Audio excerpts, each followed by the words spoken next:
ரெண்டே ரெண்டு பேருக்கு நடுவுல தான் போட்டியே. ஒன்னு டிவிகே, இன்னொன்னு டிஎம்கே.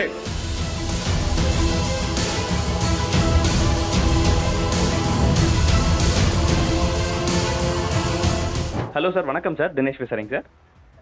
வணக்கம் சார். இப்போ தாவேகாவோட முதல் பொதுக்குழு நடந்து முடிஞ்சிருக்கு, நீங்களும் பார்த்துருப்பீங்கன்னு நினைக்கிறேன் சார். அதில் நிறைவாக தன்னுடைய பேச்சை முடிக்கும் போது தாவேகாவோட தலைவர் விஜய் சொல்கிறாரு, இந்த வரப்போகிற தேர்தல் ரொம்ப வித்தியாசமான தேர்தல், எழுதி வச்சுக்கோங்க, இது ரெண்டு பேர்த்துக்கு இடையிலான போட்டி தான். டிவிக்கே ஒரு பக்கம், இன்னொரு பக்கம் திமுக அப்படிங்கிறாரு. அதிமுக எங்கேங்க சார் போச்சு அவருடைய பேச்சில்? இல்லை ரியாலிட்டியில் அப்படி தான் இருக்குன்னு நினைக்கிறீங்களா? முதல் பொதுக்குழு, எனவே முதல் பொதுக்குழு அப்படின்னு சொல்லும்போது அதுக்கு எங்களுடைய வாழ்த்துக்களை கண்டிப்பாக சொல்லுவோம். Okay sir. வாழ்த்துக்கள் நான் மகிழ்ச்சியோடு தெரிவிச்சு கொள்றேன். Okay sir. ரெண்டாவது, எந்த ஒரு கட்சி ஆரம்பிச்சாலும் சரி, அந்த கட்சி ஆரம்பிக்கும் போது பொதுவாகவே அந்த தொண்டர்கள் அதே போல பொதுமக்கள் மத்தியில ஒரு கருத்து வந்து மையப்படுத்தணும்.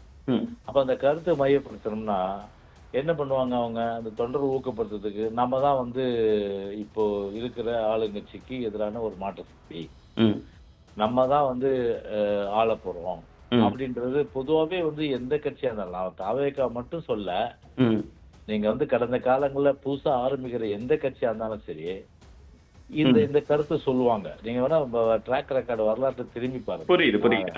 நான் இருக்கிற வரலாறு தான் நான் சொல்ல முடியும். நான் யாரையும் குறைச்சு, நான் யாரையும் நான் வந்து குற்றம் சொல்றதா எடுத்துக்க வேணாம் அதை. ஆனா அதே நேரத்துல what is the ground reality, ஒரு நிதர்சனமான உண்மை அப்படின்னு பார்த்தா, ஒரு அதிமுகன்றது நீண்ட நெடிய வரலாறு படைச்சது.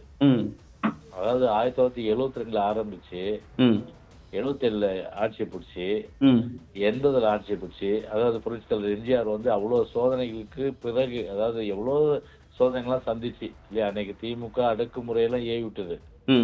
திரு மு கருணாநிதி அன்றைக்கு முதலமைச்சர் வந்து அடக்குமுறையெல்லாம் ஏவி விட்டு இந்த கட்சியே வந்து எப்படியாவது க்ளோஸ் பண்ணிட்டு அவ்வளவு முயற்சி பண்ணாரு, முடியல.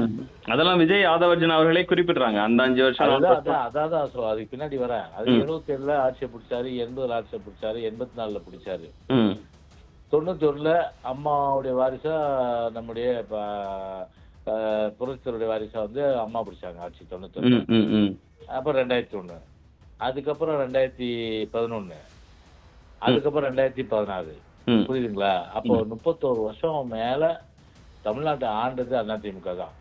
அப்படி இருக்கும்போது தமிழ்நாட்டு மக்கள் மத்தியிலும் சரி, ஒவ்வொரு நெஞ்சங்கள்லயும் வந்து அதிமுகன்றது பதிஞ்சு போச்சு. ஓகே, அதை அழிக்க முடியாது. அது எந்த நம்பிக்கையில இவர் இப்ப போட்டியே இருமுனை போட்டி தான், அது தாவேகா திமுக.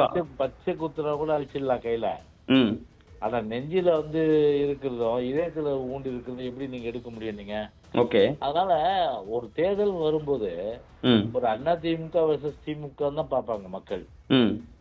அதிமுக வெர்சஸ் திமுக அப்படிதான் பாப்பாங்க. இல்ல, இந்த தேர்தல் ரொம்ப வித்தியாசமான தேர்தல் அப்படின்னு விஜய் குறிப்பிட்டு சொல்றாரு. நீங்க நினைக்கிற மாதிரி இது வரைக்கும் வரலாற்றுல இப்பெல்லாம் இருந்திருக்கலாம். ஏங்க, அவங்க அப்படிதானங்க சொல்ல முடியும். அவங்க வந்து ஒரு கட்சி ஆரம்பிச்சுட்டு வந்து அவங்க மாத்தி சொல்ல முடியுமா? நாங்க வந்து களத்திலே இல்ல, அதிமுக தான் களத்துல இருக்கு அப்படின்னு சொல்ல முடியுமா அவங்களால? இல்ல, அவரு ஜூன் ஜூலைல அவருடைய முதல் மாநாட்டுல பேசும்போது அதிமுகவை விமர்சிக்கல, அதிமுகவை வந்து அவங்க குறி வச்சு எந்த இடத்துலயும் பேசவே இல்லை. அப்ப வந்து விஜய் எங்களுக்கு சாதகமா பேசிட்டு இருக்காருன்னு நீங்க தான் பல நேரங்கள்ல சொல்லிட்டு இருந்தீங்க. அப்பெல்லாம் அவர் புதுசாக ஆரம்பிச்ச கட்சி தான் களத்துல, அப்ப எங்களுக்கும் திமுகவுக்கும் தான் போட்டின்னு அப்பெல்லாம் அவர் வெளிப்படுத்தல. இப்பதான் அவர் வெளிப்படுத்துறாருங்கும் போது இப்ப ரியாலிட்டி மாறி இருக்கா? நீங்க கூட்டணிக்கு விஜய் கூட போவீங்கிற இடம் உடஞ்சிருக்கா? அதனால அவர் ஒண்ணு பேசுறாரா, இல்ல அதிமுக தன்னுடைய வாக்குகளை இழந்து நிக்குதா? இல்லங்க, ஒரு விஷயம் தெரியுங்க, நீங்க விமர்சனம் பண்றது எங்க மேல என்ன இருக்கு சொல்லுங்க.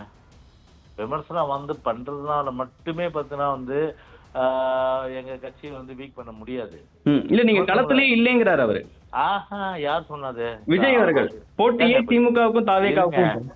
இருங்க, நீங்க வந்து ஒரு கட்சி ஆரம்பிச்சாலும் நீங்க என்ன சொல்லுவீங்க? நீங்க நாங்க தான் களத்துல இருக்கிறோம், நாங்க தான் வந்து மாற்று சக்தின்னு நீங்க சொல்லுவீங்களா, சொல்ல மாட்டீங்களா? ஆனா அதான் அவர் இவ்வளவு நாள் சொல்லலையே, மாநாட்டுல சொல்லல, அதற்கு அடுத்து கட்சி தொடங்கி 2ஆம் ஆண்டு விழால சொல்லல. அதுதாங்க, நீங்க ஏன் சொல்லிட்டு நான் வந்து அவர் வாய் மூட முடியாது. தினேஷ், ஏன் நீங்க வந்து ஒரு கட்சி ஆரம்பிச்சு இப்படி சொல்றீங்க? அது உங்க சொல்றதுல ரைட் இல்லைன்னு நான் சொல்ல முடியுமா? இல்ல அவரு ரைட் இல்லைன்னு சொல்ல முடியுமா? அவரு தொண்டர்களை வந்து கொஞ்சம் என்கரேஜ் பண்றதுக்கும் பொதுமக்கள் மத்தியில போய் கருத்து சொல்றதுக்கு ஒரு நாங்க தான் ஆட்சி அப்படின்னு சொல்றதுக்கு அவருக்கு அந்த ரைட் உண்டு. நான் கிரவுண்ட் ரியாலிட்டி தான் சொல்ல முடியும். What is the past, future என்ன? பாஸ்ட்ல வந்து 31 வருஷம் ஆண்டுது. 2026ல நாங்க தான் வரப்போறோம். இன்னைக்கு வந்து ஒரு கடுமையான அளவுக்கு வந்து ஒரு மக்களுடைய அதிருப்தியை பெற்றது திமுக.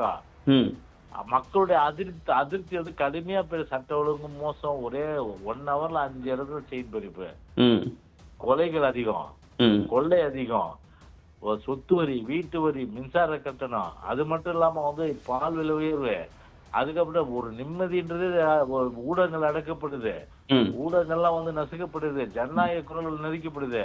இதெல்லாம் மக்கள் எண்ணி பார்த்துட்டு அவங்க என்ன நினைப்பாங்க, நம்ம போடுற ஓட்டு அதாவது திசை திரும்ப கூடாது.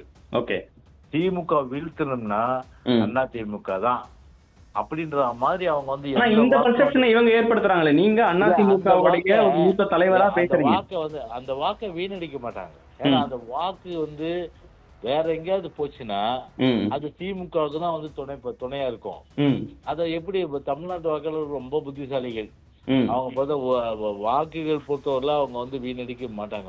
அவங்க பொறுத்தவரையில பாத்தீங்கன்னா திமுக வீழ்த்தணுமா அண்ணா திமுக போடு, இரட்டைலைக்கு போடு அப்படின்னு தான் வந்து போவாங்க ஒழிய அப்ப எலெக்ஷன் நேரத்துல வேற யாரும் கண்ணுக்கு தெரிய மாட்டாங்க.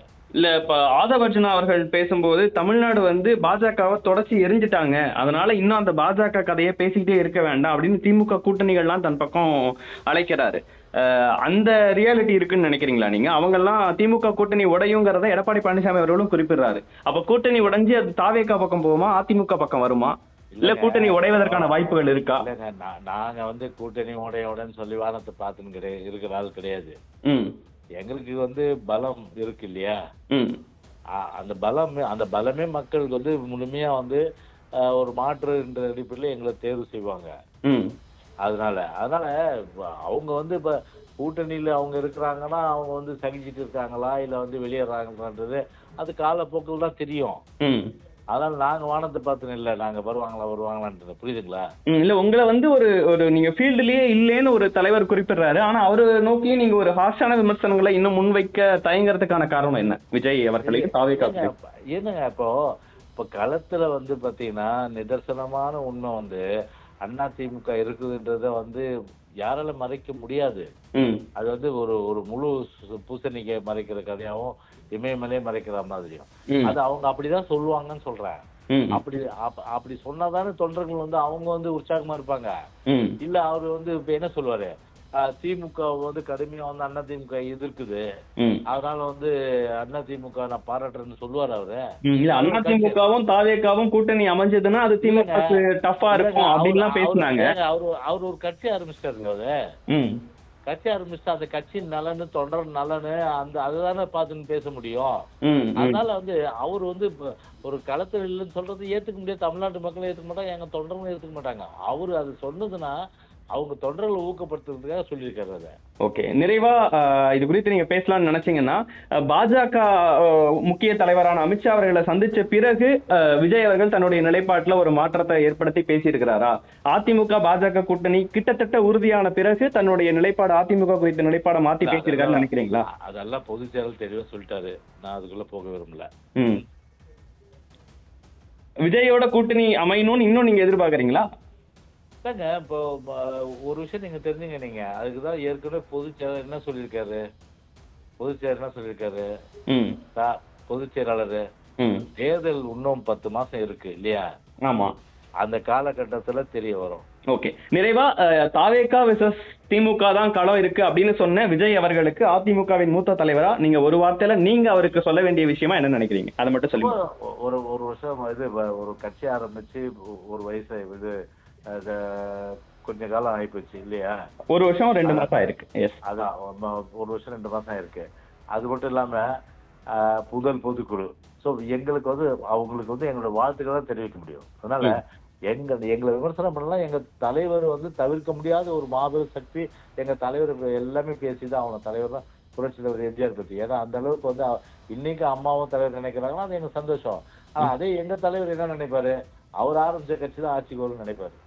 இல்ல எம்ஜிஆர் அவர்கள் அவங்க புகழ்றாங்க, ஜெயலலிதா அவர்கள் பத்தி ஆதவர்ஜனா பேசுறாரு, மோடியா லேடியான்னு கேட்டு தைரியமா ஃபேஸ் பண்ணவங்கன்னு சொல்றாரு. சொன்னது ஏற்கனவே பதில சொல்லிட்டேன் நானு. இருவரும் தலைவர்களுடைய நல்லாசி வேற எந்த தலைவராவது ரெஃபர் பண்றாங்களா? பண்றது இல்ல. இருவரும் தலைவருடைய நல்லாசி அவங்க யாருக்கு நல்லாசி கொடுப்பாங்க? அதிமுக தான் நல்லாசி கொடுப்பாங்க. அதிமுக தானே ஆட்சிக்கு வருவாங்க. புரட்சியாளர் ஆரம்பிச்ச கட்சி, அம்மா கட்டி காத்த இயக்கம் மீண்டும் அதிமுக தான் ஆட்சிக்கு வரும்னு நினைப்பாங்க. அதனால அதான் நடக்கும். ஓகே, என்ன செய்ய போறான்னு பொறுத்து வந்து பார்ப்போம் சார். இவ்வளவு நேரம் உங்க நேரத்தையும் கருத்துகளையும் பகிர்ந்து கொண்டதற்கு மிக்க நன்றி. தேங்க்யூ.